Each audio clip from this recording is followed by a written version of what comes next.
ఏ products వాడుతూ ఉండొచ్చు మీ దృష్టిలో? ఆయన హెయిర్ ఆయిల్ వాడతారు, నాకు తెలుసు అది. ఎందుకంటే ఈ మధ్య హెయిర్ వాష్ పౌడర్ వాడటం మొదలెట్టారు. తర్వాత స్కిన్ కి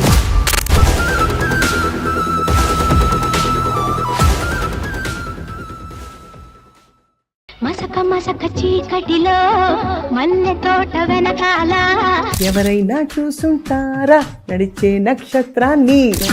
చూసుంటారా నడిచే నక్షత్రాన్ని. he said I love the products and I use them every single day అని చెప్పారు అక్కడ.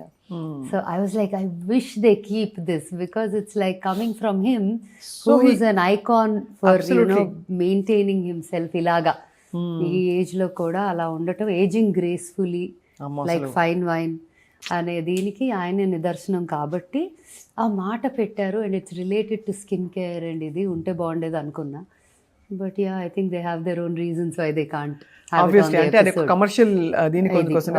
బట్ యాక్చువల్లీ ఏ ప్రొడక్ట్స్ వాడుతూ ఉండొచ్చు మీ దృష్టిలో? అంటే what you think his actually using? ఆయన హెయిర్ ఆయిల్ వాడతారు, నాకు తెలుసు అది. ఎందుకంటే ఆయన అది బాగా నిద్ర పట్టేస్తుంది, డే టైంలో వాడితే నిద్ర వస్తుంది అన్నారు నాతో. సో నైటే వాడతాను because that way I can just sleep well అని. యాక్చువల్లీ చాలా relaxing on the nerve system ఉంటుంది అది. సో మీకు తెలుసు నేను అన్ని వాడిని కాబట్టి. సో అది ఈ మధ్య హెయిర్ వాష్ పౌడర్ వాడటం మొదలెట్టారు.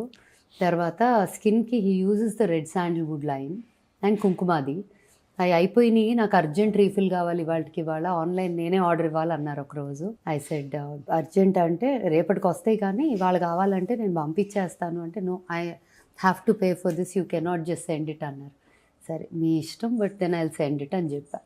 Super, such a good feeling కదా. యా, అంటే సంబడి అన్ని టెస్ట్ చేసిన ఒక పర్సన్ దట్ స్టేచర్ చెప్పడం అంటే ఇట్స్ బిగ్ బూస్ట్ అప్. కొంచెం వేడిగా అయినా కావాలంటే హనీ, జింజర్, లెమన్ కలుపుకోండి. బట్ హనీ కూడా క్యాలరీస్ అంటారు కదా స్మిత చాలా మంది. కాకపోతే ఇంకా నేను మరి ఆ లెవెల్లో చూస్తే already I'm not eating too much. So మీరు ఆల్రెడీ పిట్టలాగా అయిపోయారు. లాస్ట్ టైం మీరు ఆ వైట్ షర్ట్ వేసుకుని చేసుకున్నప్పుడు ఇంటర్వ్యూ, అప్పటికి ఇప్పుడు కూడా తగ్గిపోయారు. ఇంకా అదే తగ్గాను యాక్చువల్లీ. అది ఎలాగో నాకు తెలియదు. అది కూడా అడుగుంటారు అందరూ, ఇంక్లూడింగ్ నాగార్జున గారు, ఇంత సన్నగా ఎలా అయిపోయారు మీ ఫ్రెండ్స్ అందరూ అడుగుతున్నారా లేదా? అంటే ఆయన ఎలా అనలేదు, అంటే హీ కైండ్ ఆఫ్ నోస్ కొంచెం గట్టిగానే. నేను కూడా I keep a track of my like I make sure I maintain a certain ఇది అని తెలుసు. బట్ అప్పుడప్పుడు లైక్ లాస్ట్ 2 years ఒక కొంచెం ట్రాక్ అవుట్ వెళ్ళి మళ్ళీ దారిలోకి తెచ్చుకున్నా ఈ ఇయర్ మార్చ్ నుంచి మొదలెట్టి. సో లాస్ట్ టైం చాలా మంది నాకు కంప్లైంట్ చేసింది ఏంటంటే, బిఫోర్ వి గోయింగ్ టు మసక సక్సెస్, అది మీరు స్మిత గారు తగ్గారని చెప్పారు కానీ ఎలా తగ్గారో చెప్పలేదు. అయ్యో చెప్పాంగా, అంటే ఎన్ని మీల్స్ ఎలా తింటారు డీటెయిల్స్ చెప్పలేదు. అంటే మేము ఏం తినాలి ఇప్పుడు అని అడిగారు చాలా. I'm very bad example for healthy ఇది, బికాస్ నాకు బ్యాడ్ అని నేను ముందే చెప్పేస్తున్నా. So that I'm not going to give ఏదో వింటానికి బాగుందని చెప్పడం కాదు, నిజం చెప్పాలి కదా. యా, సో నేను ఆల్మోస్ట్ ఆకలి వేసేదాకా ఫస్ట్ మీల్ తినను. అండ్ ఆ ఆకలి ఎప్పుడు వేస్తుందో తెలియదు. కొన్ని రోజులు 2ంటికి వేయొచ్చు, 1 గంటకి వేయొచ్చు, 3ంటికి తినొచ్చు. So it's a bad thing, it's నాలాగా చేయకూడదు. సో అది ముందే చెప్పేస్తాను. And what is to be done, నేను మార్చుకోవాల్సిన main things in my lifestyle కూడా చెప్పేస్తా. సో దట్ దే నో చేసా తగ్గా, కాకపోతే హెల్దీగా మెయింటైన్ చేయాలంటే నేను కొన్ని మార్పులు చేసుకోవాలి, which is the right amount of protein intake. Protein తినట్లేదు, కొంచెం నీరసంగా ఉన్నాయి. నేను నా ప్రాబ్లం అది, కొంచెం నిద్ర కూడా లేకపోవటం. But protein intake is important even as we like post 30, post 40, you need your muscle and as you age, the best way to keep yourself young is to have a good amount of muscle in the body. అంతే కదా, లేకపోతే skin కి it's fat versus muscle basically. So I think that is something I need to work on now. ఇప్పుడున్న నా దీంట్లో my conversion has to be fat percentage తగ్గించి muscle increase చేయాలి. Protein at least ఇప్పుడు 50 కిలోలు ఉన్నానంటే అట్లీస్ట్ 50 గ్రాముల ప్రోటీన్ యాజ్ అ మినిమం తినాలి, which I haven't been consuming, at least calculate చేయలేదు. అండ్ ఐఎమ్ అ వెజిటేరియన్ కాబట్టి అసలు చాలా జాగ్రత్తగా క్యాలిక్యులేట్ చేసుకొని తినాలి. అది కంప్లీట్ గా వెజిటేరియన్ మీరు కదా? Yeah, completely. No eggs also? No, I don't. తగ్గిపోతాయి. నేను దేశే సోయా కూడా మంచిది కాదు because it's processed. Exactly. Paneer మరి డైరీ అది ఇది అని అది ఇంకొక లేదు, డైరీ నేనేమి అవాయిడ్ చేస్తానని చెప్పను కానీ ఐ థింక్ నాకంత I don't enjoy consuming two much of paneer. So నాకు సోర్స్ ఆఫ్ ప్రోటీన్ చాలా limited. Soya is something I like. Though it is process time like it's okay if I like it at least ఇంకేది తినకపోతే ఏది రాదు. Rice రోటీ తినేస్తున్నారా? తింటా little bit, like everything is quantities. And ఆ quantities కూడా point beyond నాకు ఎక్కట్లేదు అలాగే. ఫర్ ఎగ్జాంపుల్ నిన్న సోయాను పరాటా పెట్టుకున్నాను. ఒక పరాటా కూడా ఫుల్గా I could eat only half a paratha with whatever soya కుదిరినంత. సో స్టమక్ ష్రింక్ అయిపోయాక ఒక్కసారి మళ్ళీ ఎక్స్పాండ్ అవ్వడం టైం పడుతుంది. అన్లెస్ అదే పనిగా పెట్టుకొని మనం యుద్ధం చేసామంటే వచ్చేస్తుంది 2 రోజుల్లో. బట్ వద్దు కదా, బాగానే ఉన్నాము, you're comfortable, your stomach is good, why kill, like why put it through again అని.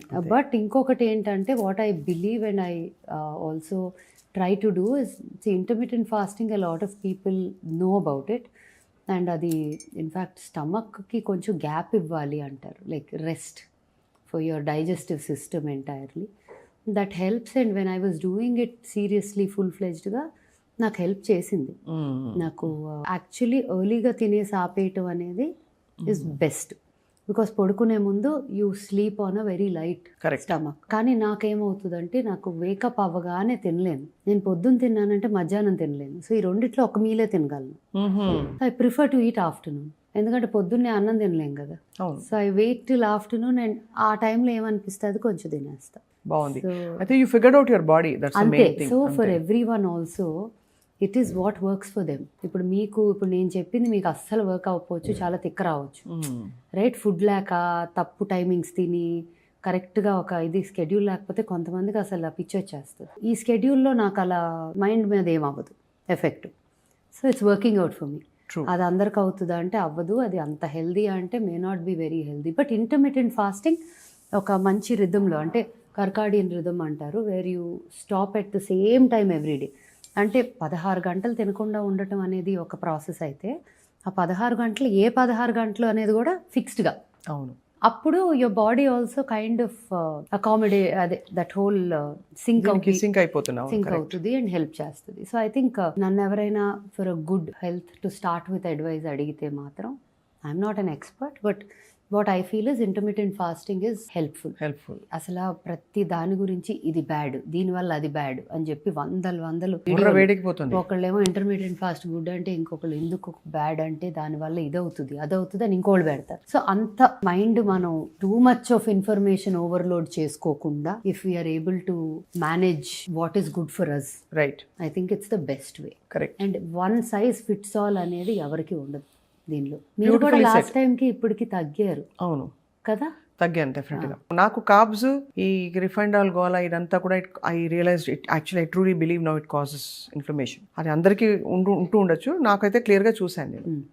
ఐ థింక్ అది తగ్గిస్తే రిఫైన్డ్ ఆయిల్ మాత్రం. You are looking better. Thank you.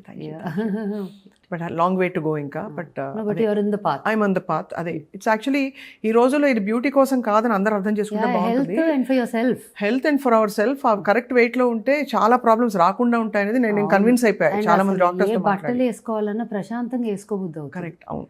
లేదంటే అబ్బో ఇది ఎట్లా ఉందో అలా 100 ఆలోచించాలి. ఇప్పుడు you don't have to really think. ఏది వేసుకున్నా బాగానే పట్టేస్తుంది, మంచిగా ఉంటుంది, ఎక్కడా కూడా ఒక ఆడ్గా ఉందా అన్న ఫీలింగ్ రాదు. అవును, దానిలో ఉన్నంత సుఖం ఇంకో దాంట్లో ఉండదు. Very well said. So true. So అయితే మరి ఇంత బిజీ షెడ్యూల్ పెట్టేసుకున్నారు ఇప్పుడు రాబోయే రోజుల్లో. మసక టూర్ అంటున్నారు, ఇంకా పాప్ టూర్. అసలు తెలుగు పాప్ పరిధి ఏంటి? అంటే ఫర్ ఎగ్జాంపుల్ క్లాసికల్ అంటే మనకు తెలుసు, ఫర్ ఎగ్జాంపుల్ ఫిల్మ్ సాంగ్స్ అంటే తెలుసు. తెలుగు పాప్ లో నేచర్ ఆఫ్ ద సాంగ్స్ ఏముంటాయి? ఏదైనా ఉండొచ్చా తెలుగు పాప్ లో? ఫోక్ ఉండొచ్చా? అన్ని ఉండొచ్చా? వాట్ ఈస్ యువర్, ఒక మ్యూజిషియన్ గా me take on that? Me style ఏంటి యాక్చువల్లీ? సో ఇప్పుడు ఈ పాట కొంచెం పాప్, ట్రాప్, రాక్ కొంచెం ఆ ఫీల్ ఉంటుంది. బట్ నెక్స్ట్ రాబోయే పాట has a very folk and rap and it's చాలా ఫన్ సాంగ్. అంటే ఆ పాట ప్లే అవుతా అంటే చూసి స్మైల్ తోనే చూస్తాం, అలాంటి ఒక పాట. రెండోది నెక్స్ట్ ఇప్పుడు మంచి ఫోక్, అంటే అదొక డిఫరెంట్ ఫ్యూజన్ ఫోక్ అండ్ చాలా ఫన్ ఉంటుంది. అదే చెప్తా, సంక్రాంతి మేమే తెస్తున్నాం అని.